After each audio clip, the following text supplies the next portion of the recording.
food's slave. If you have it, well and good. If not, you will depart. The door is open wide, lament. What further room is there for tears? What further occasion for flattery?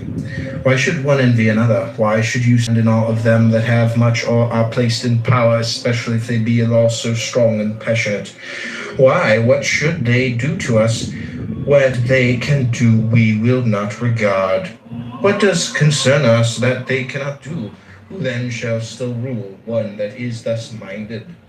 Seeing this and noting well the faculties which you have, you should say, send now, O God, any trial that thou wilt, though I have means and powers given me by thee to acquit myself with honor through whatever comes to pass. No, but there you sit trembling for fear certain things should come to pass, and moaning and groaning and lamenting over what does come to pass, and then you upbraid the gods. Such meanness of spirit can have but one result in piety. Yet God has not only given us these faculties by means of which we may bear everything that comes to pass without being crushed or depressed thereby, but like a good king and father, he has given us this without let or hindrance, placed wholly at our own disposition without reserving to himself any power of impediment or restraint. Though possessing all these things free and all your own, you do not use them. You do not perceive what is you have received, nor whence it comes, but sit moaning and groaning. Some of you blind to the giver, making no acknowledgement to your benefactor, others basely giving themselves to complaints and accusations against God. Yet what faculties and powers you possess for attaining courage and greatness of heart, I can easily show you. What you have for upbraiding and accusation, it is for you to show me. How did Socrates bear himself in this regard? How else then as became one who was fully assured that he was the kinsman of the gods? If God has made that part of his own nature which he served, severed from himself and gave to us, liable to be hindered or constrained either by himself or any other, he would not have been God, nor would he have been taking care of us as he ought. If you choose, you are free. If you choose, you need blame no man, accuse no man. All things be at once according to your mind and according to the mind of God. Petrification is of two sorts. There is petrification of the understanding, and also the sense of shame. This happens when a man obstinately refuses to acknowledge plain truths and persists in maintaining what is self-contradictory. Most of us dread mortification of the body and would spare no pains to escape anything of that kind, but of mortification of the soul we are utterly heedless. With regard, indeed, to the soul, if a man is in such a state as to be incapable of following or understanding anything, I grant you we do think him in a bad way. But mortification of the sense of shame and modesty, we go so far as to double strength of mind.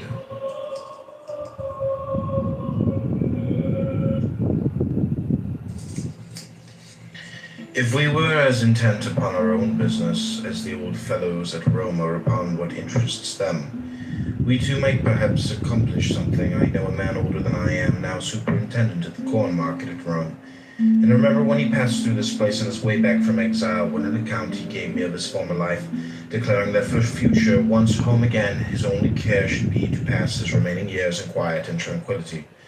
For how few years have I left, he cried. That, I said, you will not do. But the moment the scent of Rome is in your nostrils, you will forget it all, and if you can but gain admission to court, you'll be glad enough to elbow your way in, and thank God for it. Epictetus, he replied, if you ever find me setting as much as 1 foot within the court, think what you will of me. Well, as it was, what did he do ere ever he entered the city? He was met by dispatch from the emperor. He took it and forgot the whole of his resolutions. From that moment he has been piling one thing upon another. I should like to be beside him to remind him of what he said when passing this way, and to add how much better a prophet I am than you. What then? Do I say man is not made for an active life? Far from it, but there is a great difference between other men's occupations and ours. A glance at theirs will make it clear to you. All day long they do nothing but calculate, contrive, consult how to wring their out of foodstuffs, farm plots, and the like. Whereas I entreat you to learn what the administration of the world is, and what place it being endowed with reason holds therein, to consider what you are yourself, and wherein your good and evil consists. A man asked me to write to Rome on his behalf, who, as most people thought, had met with misfortune, for having been before wealthy and distinguished, he had afterwards lost all his living here. So wrote about it in a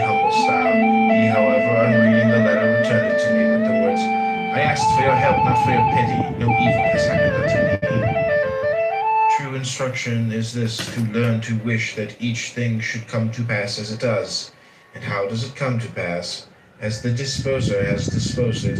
Now he has disposed that there should be summer and winter, plenty and dearth, and vice and virtue, and all such opposites for the harmony of the whole. Have this thought ever present with thee, when thou losest any outward thing, what thou gainest in its stead. And if this be the more precious, say not, I have suffered loss. Concerning the gods, there are who deny the very existence of the Godhead.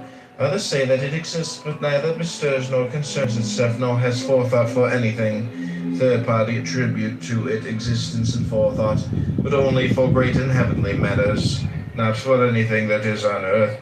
A fourth party admit things on earth as well as in heaven, but only in general, and not with respect to each individual. A fifth of whom were Ulysses and Socrates, are those that cry, I move not without thy knowledge.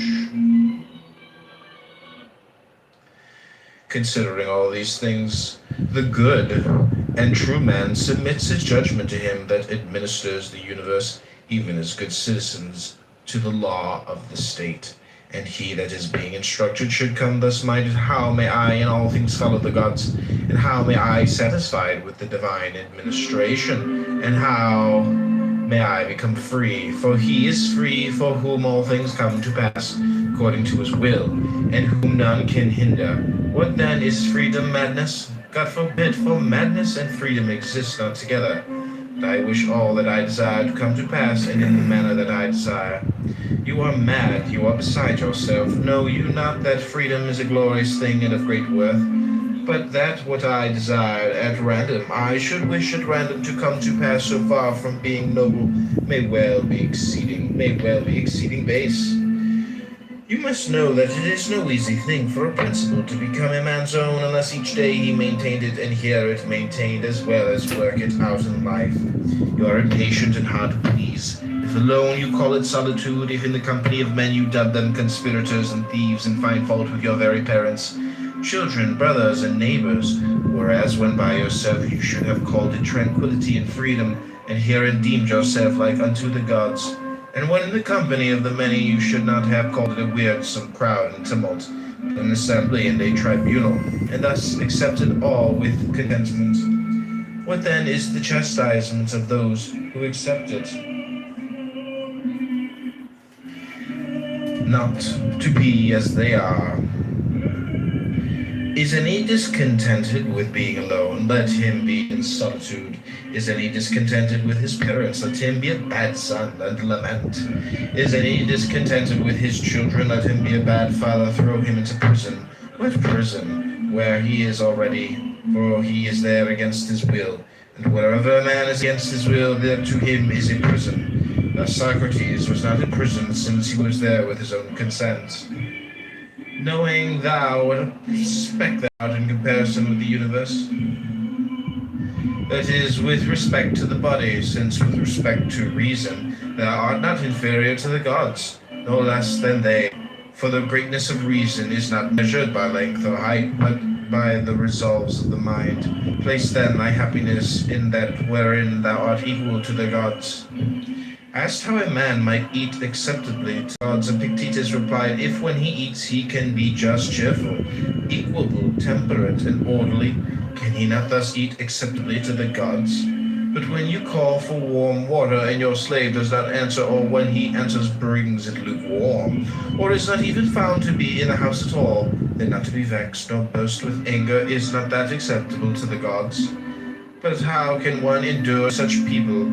Slave, will you not endure your own brother, that has got to his forefather, even as a son sprung from the same stock, and of the same high descent as yourself? And if you are stationed in a high position, are you therefore forthwith to set up for a tyrant? Remember who you are and whom you rule, that they are by nature your kinsmen, your brothers, the offspring of God. But I paid a price for them, not they for me.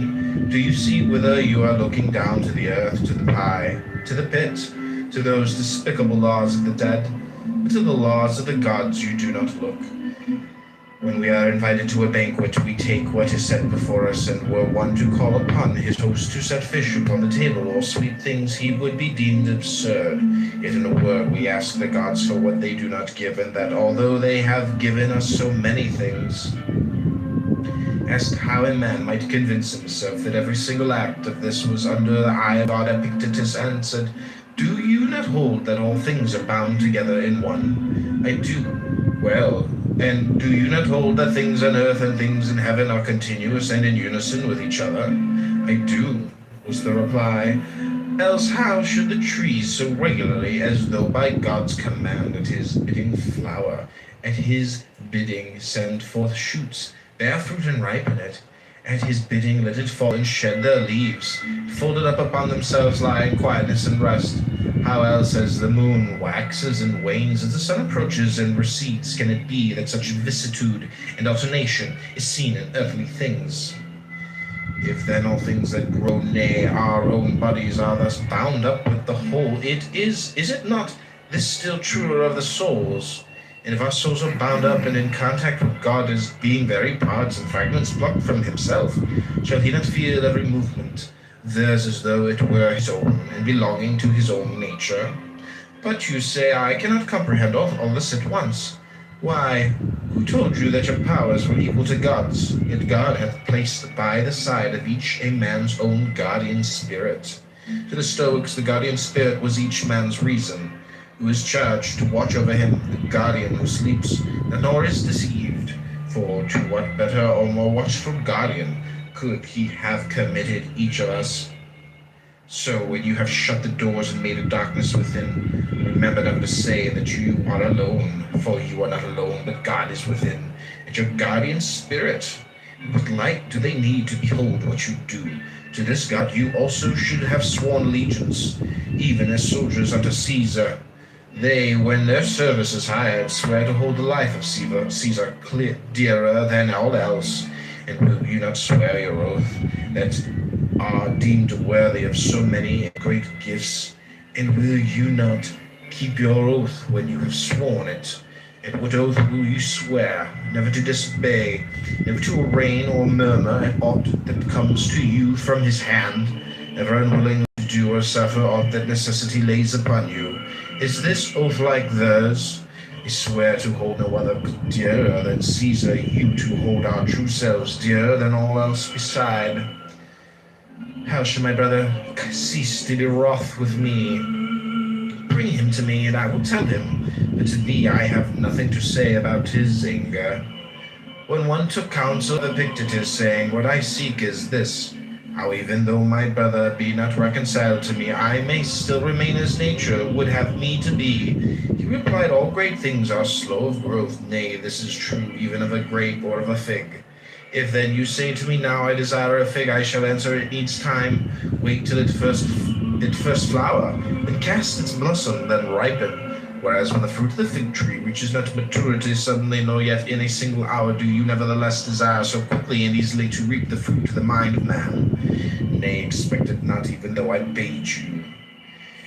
Epaphroditus had a shoemaker whom he sold as being good for nothing.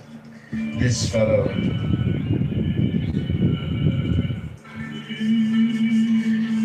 by some accident was afterwards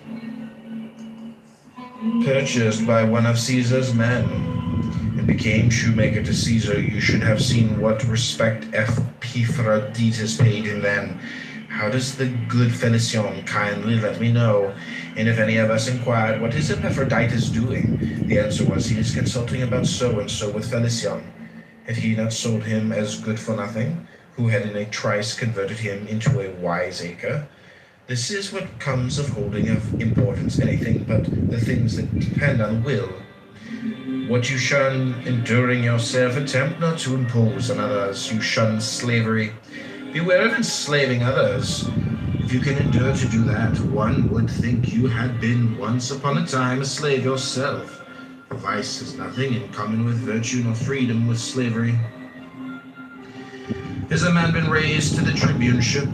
Every one that he meets congratulates him. One kisses him on the eyes, another on the neck, while the slaves kiss his hands. He goes home to find torches burning. He ascends to the capital to sacrifice whoever sacrificed for having had right desires, for having conceived such inclinations as nature would have him. In truth, we thank the gods for that wherein we place our happiness. The man was talking to me today about the priesthood of Augustus. I said to him, "Let the thing go, my good sir. You will spend a great deal to no purpose." "Well, but my name will be inserted in all the documents and contracts. Will you be standing there to tell those that read them, that is my name written there? And even though you could now be there in every case, what will you do when you are dead? At all events, my name will remain. Inscribe it on a stone, and it will remain just as well, and think beyond Nicopolis, what memory of you will there be? But I shall have a golden wreath to wear. If you must have a wreath, get a wreath of roses and put it on. You will look more elegant. Above all, remember that the door stands open. Be not more fearful than children, but as they, when they weary of the game, cry, I will play no more. Even so, when thou art in the like case, cry, I will play no more, and depart. But if thou stayest, make no lamentation. Is there smoke in the room? If it be slight, I remain. If grievous, I quit it. For you must remember this and hold it fast. The door stands open. You should not dwell at Nicopolis, well and good, nor at Athens. And I will not dwell at Athens either, nor at Rome, nor at Rome either. You shall dwell in Gyara. Well, but to dwell in Gyara seems to me like a grievous smoke. Depart to a place where none can forbid me to dwell. That habitation is open to all. For as for the last garment of all, that is the poor body. Beyond that, none cannot do aught unto me. This is why Demetrius said to Nero, You threaten me with death, but it is nature who threatens you. The beginning of philosophy is to know the condition of one's own mind. If a man recognizes that this is in a weakly state, he will not then want to apply it to questions of the greatest moment, as it is men who are not fit to swallow even a morsel, buy whole treatises and try to devour them. Accordingly, they either vomit them up again or suffer from indigestion, whence come gripings, fluxions, and fevers, whereas they should have stopped to consider their capacity. In theory, it is easy to convince an ignorant person. In actual life, men not only object to offer themselves to be convinced, but hate the man who has convinced them. Whereas Socrates used to say that we should never lead a life not subjected to examination. This is the reason why Socrates, when reminded that he should prepare for his trial, answered, Thinkest thou not that I have been preparing for it all my life? In what way? I have maintained that which in me lay. How so? I have never secretly, openly done wrong unto any. In what character dost thou now come forward? Is a witness summoned by God. Come thou, saith God, and testify for me, for thou art worthy of being brought forward as a witness by me. Is aught that is outside thy will either good or bad? Do I hurt any man? Have I placed the good of each in the power of any other than herself? What witness dost thou bear to God? I am in evil state, master, I am undone. None careth for me, none giveth me aught. All men blame, all speak evil of me. Is this the witness thou wilt bear, and do dishonour to the calling wherewith he hath called thee? Because he hath done thee so great honour, and deemed thee worthy of being summoned to bear witness in so great a cause? Wouldst thou have men speak good of thee? Speak good of them, and when thou hast learned to speak good of them, try to do good unto them, and thus thou wilt reap in return their speaking good of thee. When thou goest in to any of the great, remember that another from above sees what is passing, and that thou shouldest please him rather than man. He therefore asks thee, in the schools, what didst thou call exile, imprisonment, bonds, death, and shame? I call them different things, and I call them things indifferent. What then dost thou call them now? Are they at all changed? No. It is then thou that art changed? No. Say then, what are things indifferent? Things that are not in our power. Say then what follows, that things which are not in our power are nothing to me. Say also what things you hold to be good, a will such as it ought to be, and a right use of the things of sense. And what is the end? To follow thee. That Socrates should ever have been so treated by the Athenians, slave.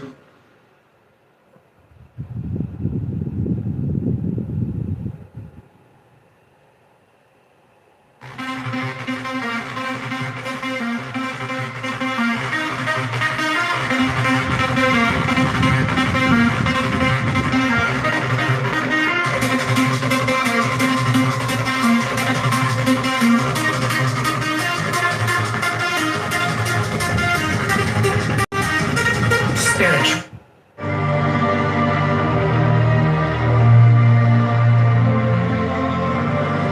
To love or to die.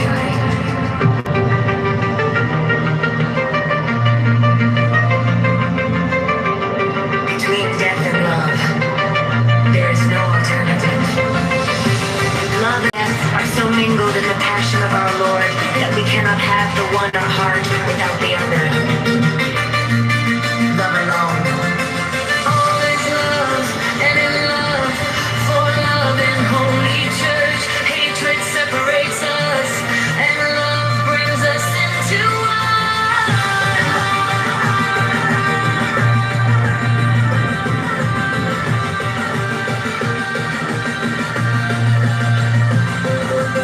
To live according to the Spirit. It's to love according to the Spirit. To live according to the flesh.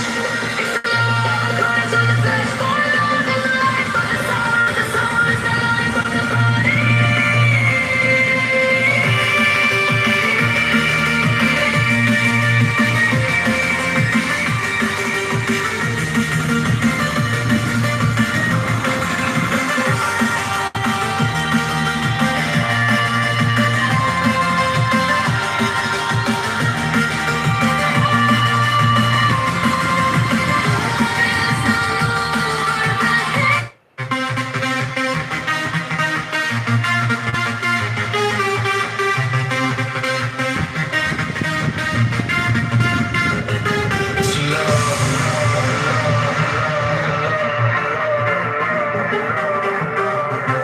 Over to die.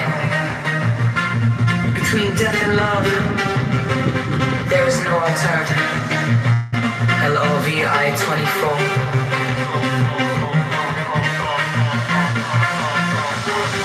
Love and death are so mingled in the passion of our Lord that we cannot have the one in our heart without the other. All is love and love for love and holy church.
according to the Spirit is to love according to the Spirit. To live according to the flesh is to love according to the flesh. For love is the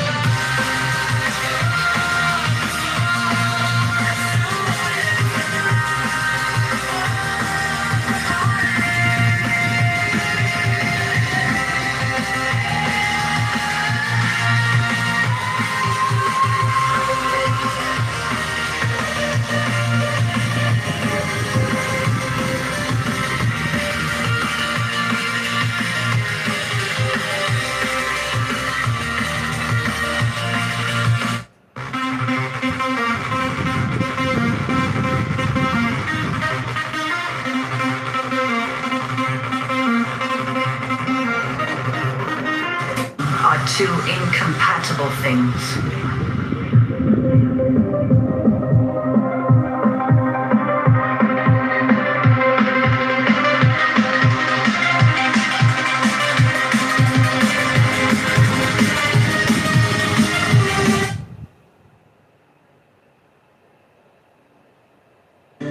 That Socrates should ever have been so treated by the Athenians, slave, why say Socrates, speak of the thing as it is, that ever then the poor body of Socrates should have been dragged away and haled by main force to prison, that ever hemlock should have been given to the body of Socrates, that should have breathed its life away. Do you marvel at this? Do you hold this unjust? Is it for this that you accuse God? Had Socrates no compensation for this? Where then for him was the ideal good? Whom shall we hearken to, you or him? And what says he? Anytus and Miletus may put me to death, to injure me is beyond their power. And again, if such be the will of God, so let it be. Nay, young man, for heaven's sake, but once thou hast heard these words, go home and say to thyself, it is not Epictetus that has told me these things, how indeed should he?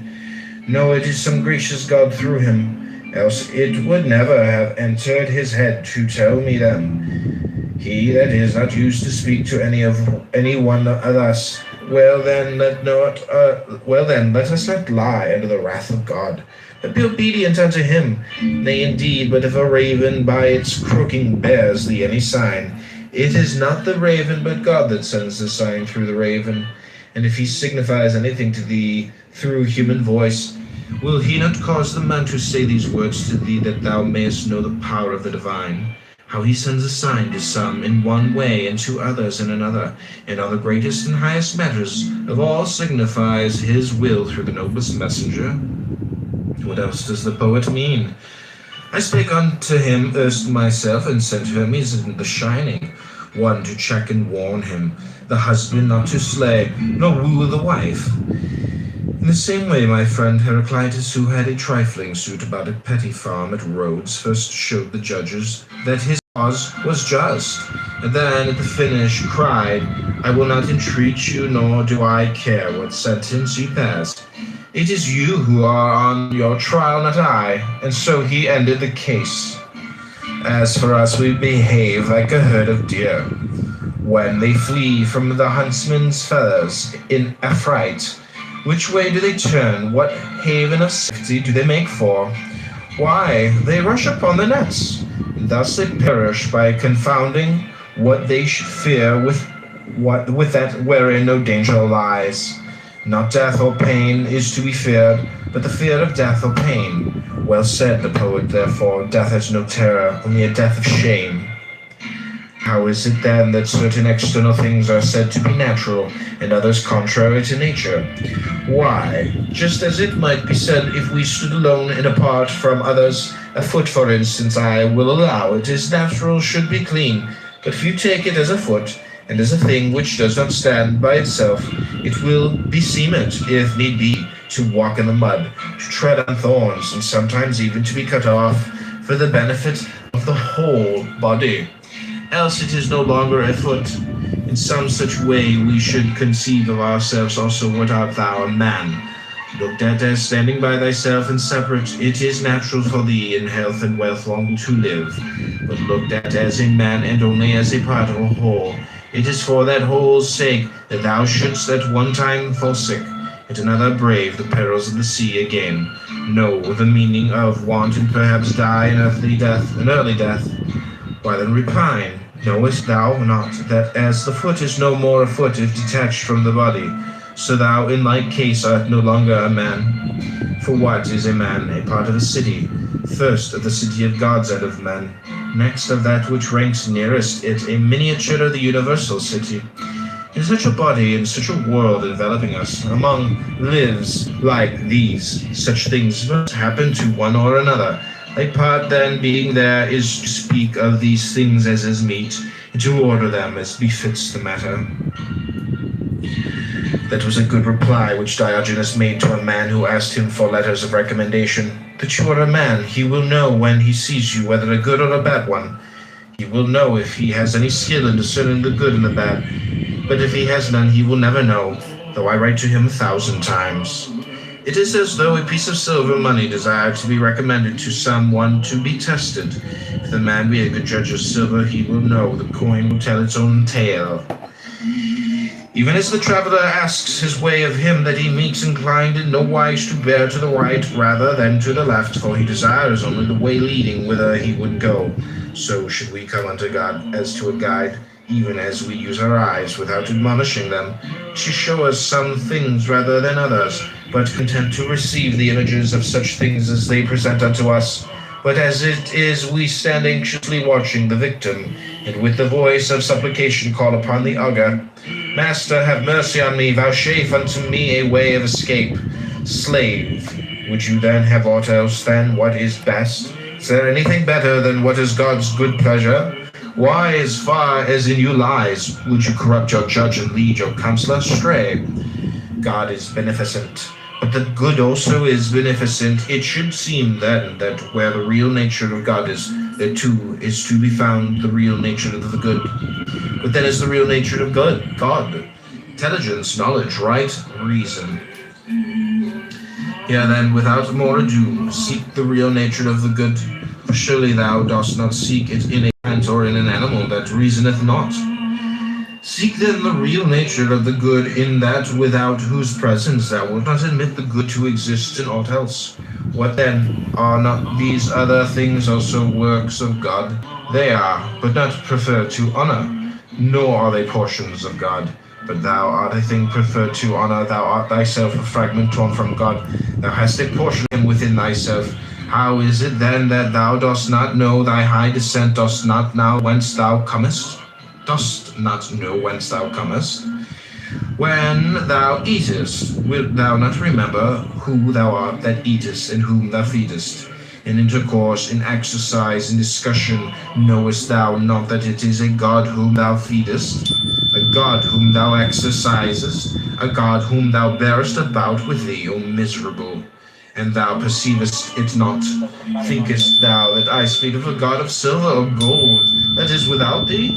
Nay, thou bearest him within thee, all unconscious of polluting him with thoughts impure and unclean deeds, were an image of God present. Thou wouldst not dare to act as thou dost, yet when God himself is present within thee, beholding and hearing all, thou dost not blush to think that such thoughts and do such deeds. O thou that art insensible of thine own nature, and liest under the wrath of God.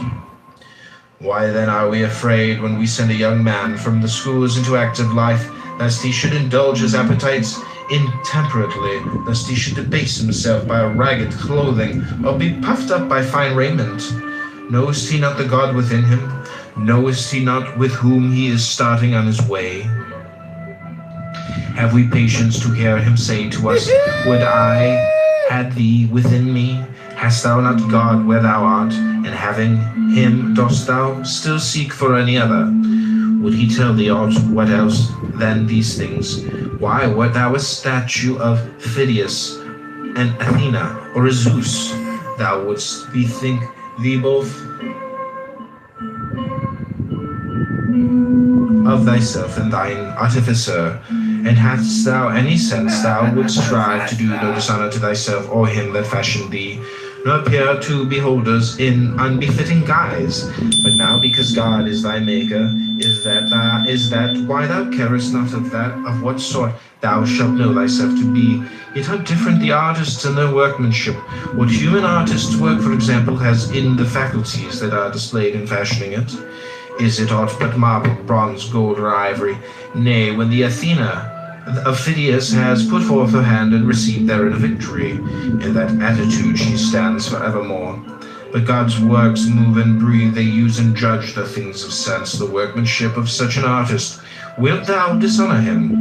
Aye, when he not only fashioned thee, but placed thee like a ward in the care and guardianship of thyself alone, wilt thou not only forget this, but also do dishonor to what is committed to thy care? If God had entrusted thee with an orphan, wouldst thou have thus neglected him? He hath delivered thee to thine own care, saying, I had none more faithful than myself. Keep this man for me, such as nature hath made him, modest, faithful, high-minded, a stranger to fear, to passion, to perturbation. Such will I show myself to you all, what exempt from sickness also, from age, from death. Nay, but accepting sickness and accepting death as becomes a god. No labor, according to Diogenes, is good, but that which aims at producing courage and strength of soul rather than of body. A guide on finding a man who has lost his way brings him back to the right path. He does not mock and jeer at him and then take himself off. You also must show the unlearned man the truth, and you will see that he will follow, but so long as you do not show it to him. You should not mock, but rather feel your own incapacity.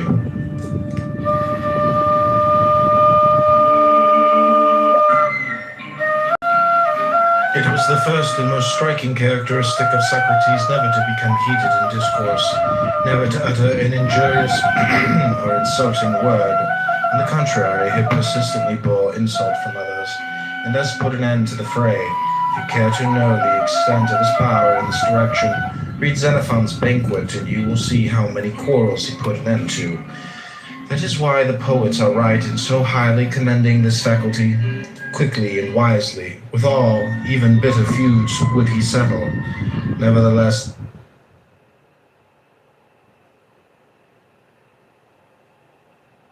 sense. Guys, can we have some other people get in here with, You don't know what you're talking about. can we like talk with somebody else about this? I'll go down the new thread of this. When we overprescribe it to children, literally ages of 7, 8, and 9, for largely what jizz residue off his clothes. So much so, she's cleaning his jizz so much that she has multiple hadiths talking about cleaning his jizz off clothes. How much jizz is this guy spreading that Aisha has to write down multiple hadiths about the jizz thing? Like, I mean, he is a prophet, so like they have superpowers. I think. Alright, now this is another hadith. Ibn Abbas, may Allah be pleased with him, said, the Messenger of Allah was asked about semen that gets on the garment, and Muhammad said, it's only like mucus or saliva. It's sufficient for you to wipe it off with a piece of cloth or a stick. So he's saying you don't need soap to get the jizz stains off. You can just use like a stick or something to get the jizz stains off. Why is Muhammad, first off, so chill and cavalier about jizz stains that you can use? Clearly a stick is not sufficient to get a jizz stain off. But then, why is he even talking about it? Like, why is this man so concerned with semen? He is. Some guys narrating from her. 250 is dead. Do you not see any motivation? How is any of this like an argument against Islam?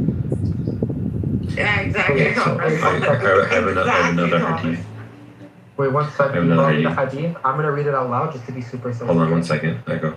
So, There's another hadith. وَهَذَا May Allah be pleased with her, said, O Messenger of Allah, Allah is not shy of the truth. Is there a bath required for a woman if she has a wet dream? And he said, yes, if she sees the fluid. In another narration, he said, the fluid of a man is thick and white, and the fluid of a woman is thin and yellow. Whichever that comes first or dominates, child will resemble a parent. That's him talking about jizz some more. Here's another hadith of him talking about jizz. Yo, Yeah, let's hear one more here.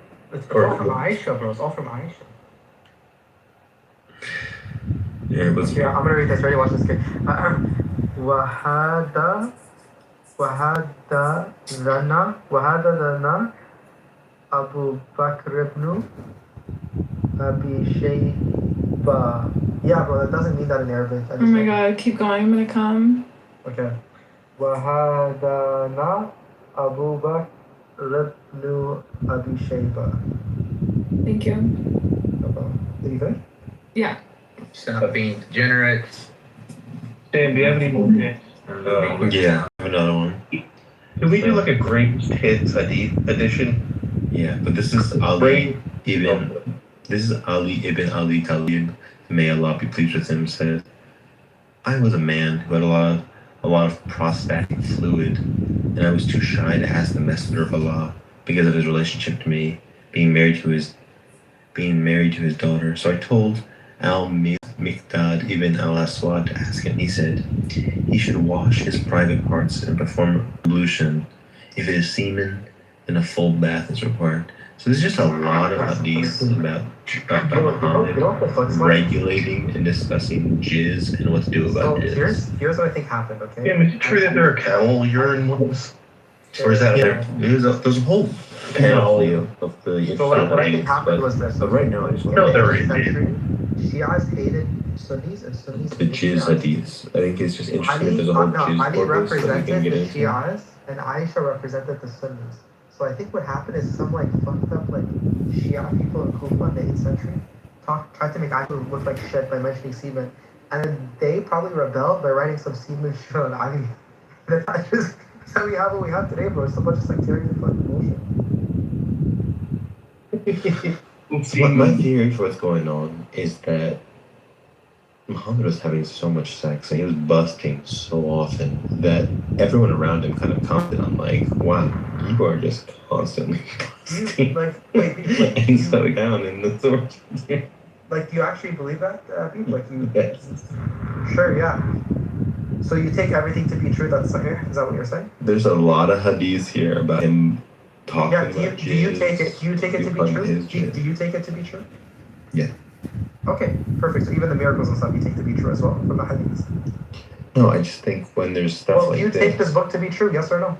Yeah, do you take it to be I true? think some hadiths are true and some hadiths are false. Okay, Why is perfect. that? And how do you know when a hadith is true and false? Is it if it says Sahih, it's Sahih? It's true. No, it's if it says something that's embarrassing or something that is unlikely to be lied about, then it's maybe true. And then if it's saying something fantastical, Right. And then do it's you obviously remember when we just had a combo with Daniel where he said that's not the only variable? You've got to take into factor sectarian motivations, cultural understandings, geographic, etc., etc. Like there's no historian that just bases a conclusion off of historicity off that alone, obviously. Why would a sectarian living somewhere else I want just to explained make to you. up hadiths? I explained to you just now. I didn't I'm finish my repeating it question. again. I'll You repeat it again. can't even know what Because maybe you should look at the history of Islam, right? I didn't finish the question. So You like, found to it. finish my question that I was rudely interrupted for Sure, go on. is what could be the sectarian motivation to talk about how Muhammad is a jizz splattered Yeah, polytheist? no problem. So if you look at it, okay, number one, if you did a historical critical analysis, I can almost guarantee that the common link will not be in the 7th, but it would rather be in the 8th or 9th century. And you didn't do that, but if you did, you'd see that. Number two, it's very simple. There was a lot of divide in Kufa in the 8th century. And there's many hadiths like this, where basically in Kufa, there was two prominent sides. You had Shi'as and Sunnis. Shi'as adored Ali. Ali was the figure that represented the Shi'as. They call themselves Shi'at Ali, which means the followers of Ali. The Sunnis loved Aisha.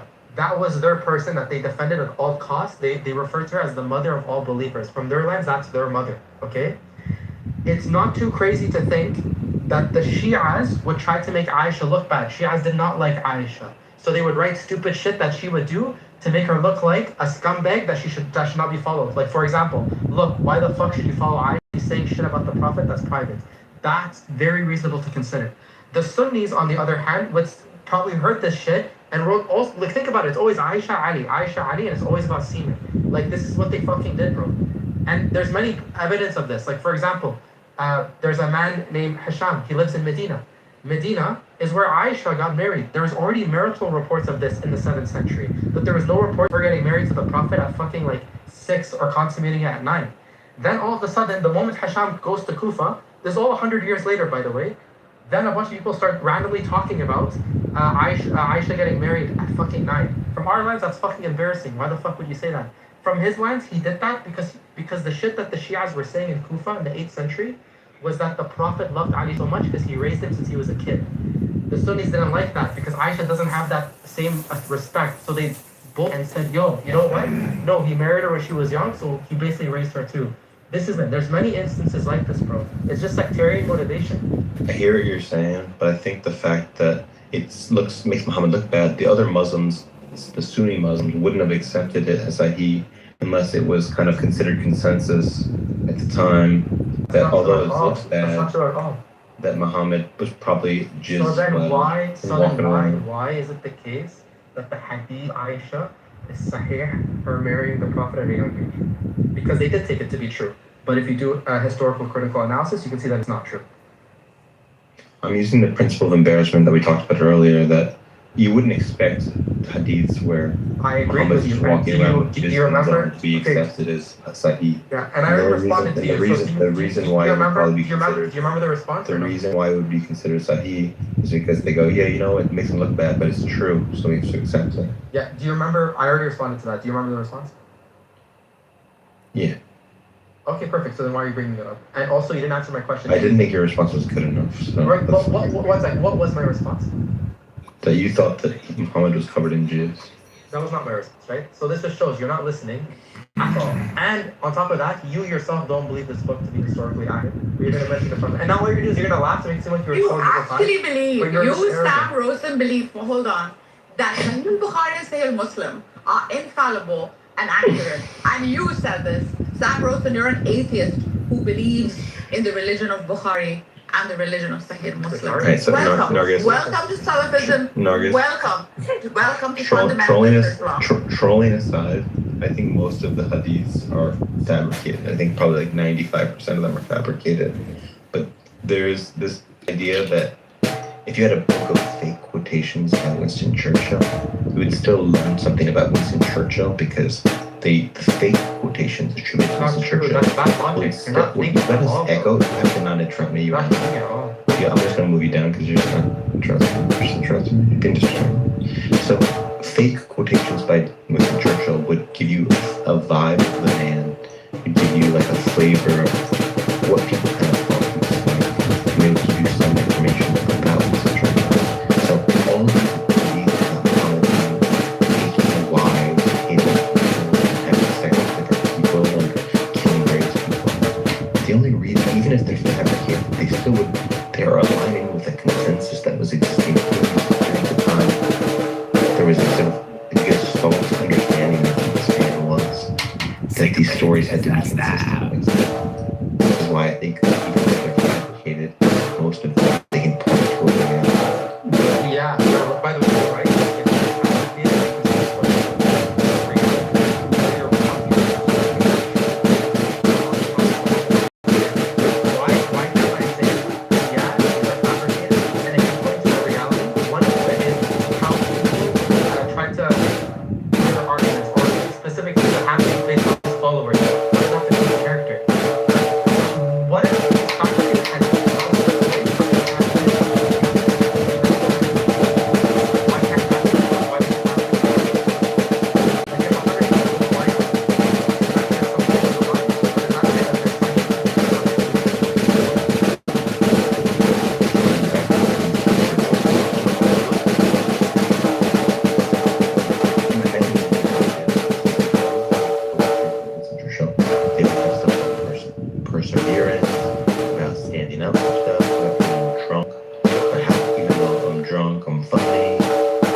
is going to complete it for you. Ashhadu.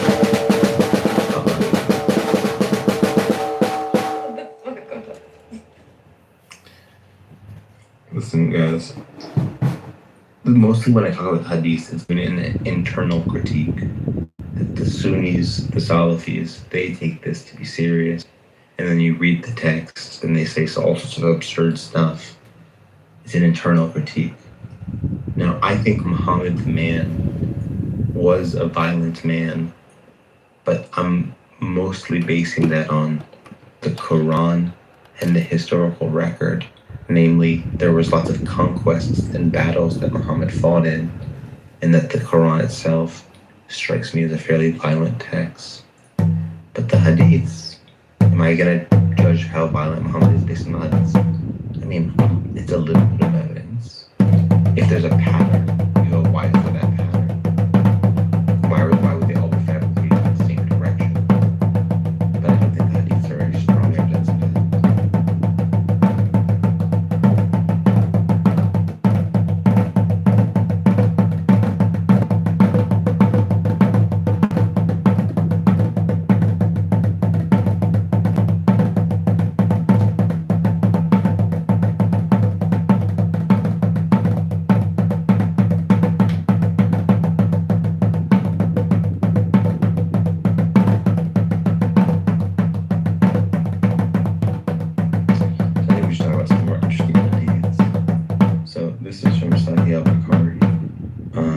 Jews did not exist, meat would not decay. Now, I just wonder, what does that mean exactly? If Jews did not exist, meat would not decay. Like that you could just leave a steak on the counter for like a week and it would just be fine until Jews came into the world? Like, is that really their view of how things go? Or is it something more abstract, like there's a different universe with no Jews and the meat there is fine? That's really true because it's if Jews did not exist, that's false. And so anything follows from a false.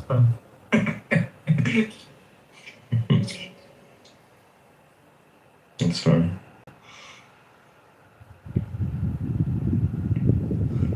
Yeah.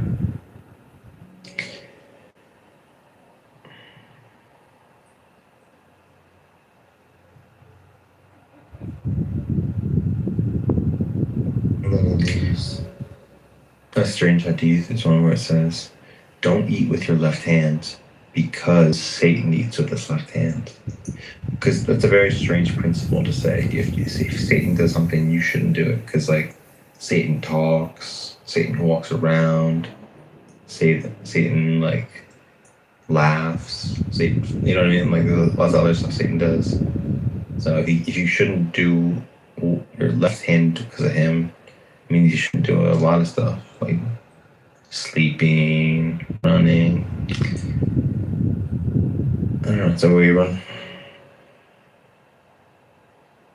Back. This is not your opponent 50 times. He doesn't believe in this shit. He doesn't believe in religion. What are you doing?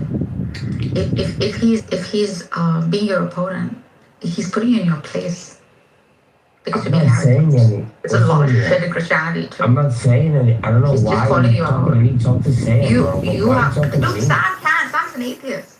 He can. In fact, he's exposing the Sunni Salafi hadith. I didn't set up You have a lot of guys. shit, like within your progress and within your freaking. I'm saying you're picking on him for no rhyme or reason. I don't know why. He's not your guy. On him. On Echo. He's not your guy. He doesn't even keep religion. Yeah, he's like a general theist of some kind. Like, I don't know why. I don't know. Yeah, you're sacrificing him for some reason. I don't know why you're doing that. I'm not saying. I tried every day to be known with this kid. He just keeps on. I just said, if he could play, so don't get on me. Tell him to chill. That's fair. The moment he comes, like, you feel some sort of way. Like, I just feel like he has control over it of some kind. He has no control over me. He's just listening. He wants to play with the big boys. Don't let him catch feelings. He's really big. He's really big in the area you're dying to be big in, which is your Dava Bro circle, right? Okay. Which is your God logics and etc. he spins them on his finger. So I don't think you know who he is. Go Yeah, look him up, bro. Yeah, so there's no need for you to like be sorry. Okay? He's just humble. He doesn't tell you who he is. You know. Wait, they don't know who that is. They don't know. He doesn't know who he is. He doesn't know who he is. It doesn't matter to me who he is. I'm just Wait, that Echo guy, is he a big deal with Dallas movies? No. Yeah, He's a big deal. He's just big deal on like TikTok and Instagram. He's probably one of the most influential people ever found. I haven't heard any decent arguments out of him, so Why would he engage with you? You're a polemicist. Why would he engage with you? So what does he want to do? Agree to disagree? He has logical arguments. He doesn't run no polemic. What's logical about? What can you prove logically with this? He just doesn't run no arguments because he doesn't support it. He's a genius. So a logical argument, you're gonna have to get evidence for claims. Which you're saying He doesn't find you worthy enough to be his opponent. He That's says why he's he not doing it. does logical arguments about Islam. Not about Islam. He's a general. Just general. He doesn't do it with you. He doesn't do it with He doesn't arguments on God. He doesn't find. He finds you out. Can't make logical arguments about Allah anyway, so I don't know. I mean, it's kind of weird. Of course, you can go and tell him. You want to defend the Trinity or what? You should find his own religion. He doesn't hurt it. Because So people then why do you think religion. they're worried about it? Why do you think they're worried about Islam? He's calling you out for pointing fingers at something that you also have within yourself. Like Christianity doesn't have flaws in it. Doesn't have loopholes in it. Okay, good news for you. So I found out that the married life is really amazing. Now that I've gotten married, and so you are getting married now. Next, Nargis, I've picked your husband, and so your new husband is Jorge, and so I've already set up the dates. I've got a whole band that I hired. I hired a best man and a best woman. You don't You gotta take that. You don't have to do that. I think actually that you and Courtney would. Stop, no, I can't. That's like the artsy guy. Shut the fuck up, no. So Nargis, It's like right after I love someone else. No, I I can't. know. I'm just saying. Nargis, after a certain age, you don't get to choose for yourself anymore. Your community has to pick for you. Make sure you're not a spinster anymore. So we as a community have figured this out, and we have decided we've picked a husband for you. He's really well suited for you. Good looking guy, kind man. I'd rather marry Albedo than Jorge, to be honest. Okay, well, that's If I not were who to we pick, picked. I'd That's not who we pick picked.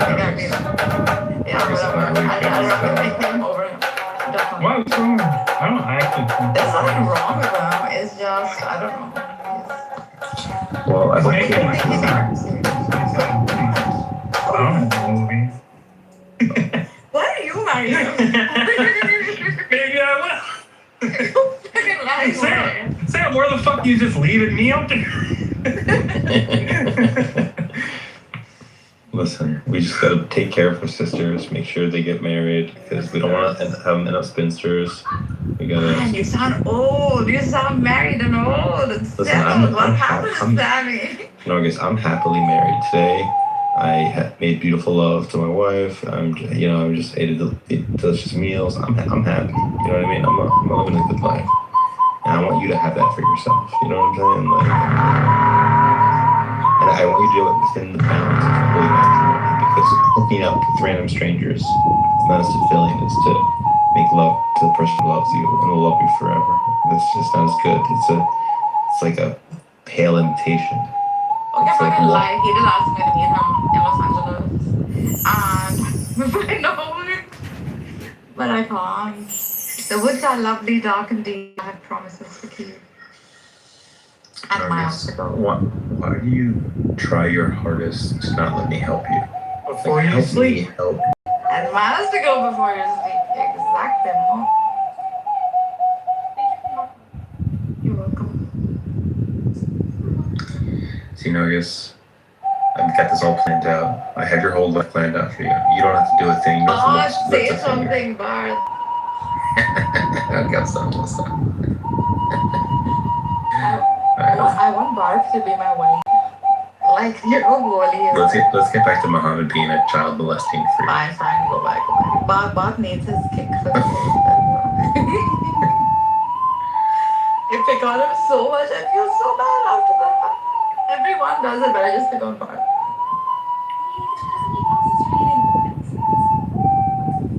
No. Dude, it's so fun figuring out which AIs will admit that Islam is false and which ones won't admit it's false. So Claude will not give a verdict on whether Islam is false.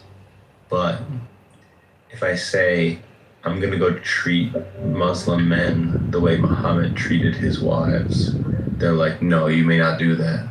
And I'm like, oh, so you think it's like wrong the way Muhammad treated his wives? So you think Muhammad did something not virtuous in how he treated his wives? And he's like, yes, fine, you caught me. I don't think that action was virtuous. And it's like, oh, you realize that the literalist traditionalists think that everything he did was virtuous. He was a very virtuous man. So you actually think that version of Islam is false, right? And like, yes, I believe that version. So it's like forced it to admit that one. Whereas other AIs will just be like, yeah, I think it's very likely that Islam is man-made. Like even ChatGPT, if you prompt it very little at all, I think if you just ask it, hey, how likely that the Quran was made by humans or by God, I think it will give like a 1 to 99% chance, or maybe 5 to 95% chance. It will really, you don't have to make the case, and it will already argue it's not true. Simon, have you investigated the Easterns? Have you debunked them? Yeah, so Buddhism is fucking bonkers. Here's why. One, you have a self. Like, obviously you have a self. You know what I mean? Like, how come you can hear the thoughts in your mind but you can't hear the thoughts in my mind? Well, because your mind is yours and my mind is mine. We see the world from different points of view. And then what a self is just a point of view. So that's wrong. Also, the Buddhists think that there's reincarnation, but then that you have no self. That's obviously retarded. You can't reincarnate if you have no self. It's literally a fucking gibberish. So that's fucking wrong. And then we have no real contemporary accounts of what Buddha was up to. So everything we have is like secondhand, even more so than with Jesus. So we're like basing our ideas of what he thought based on like he said, she said, hadith chain, Buddha. And then Buddha also teaches that like life is characterized by suffering, but it's both pleasure and pain. It's both good and bad. It's not just mainly suffering. He said life is full of suffering. What the heck? Anyway, see this giant Murakab Firdaus. You wanna Characterized by dukkha, which means Buddhism as a self. You wanna refute this giant Murakab? This guy's a Hindu. He's not a Buddhist. Firdaus is an atheist. What the fuck is wrong with you guys? I don't know. Oh, why don't you marry Jorge? What's wrong with you? I'm just kidding. No, I'm sorry. You're both. What is it? What'd you buy? Listen, if there's no self, then there's no such thing as cheating, because like it wasn't me who cheated on you. It was some other being. You know it's damn hard. it wasn't even in you. Ooh. Jesus. Here's another problem with Buddhism. The Buddha was a little spoiled brat. You're gonna believe some little spoiled brat gives you key life? I don't think so.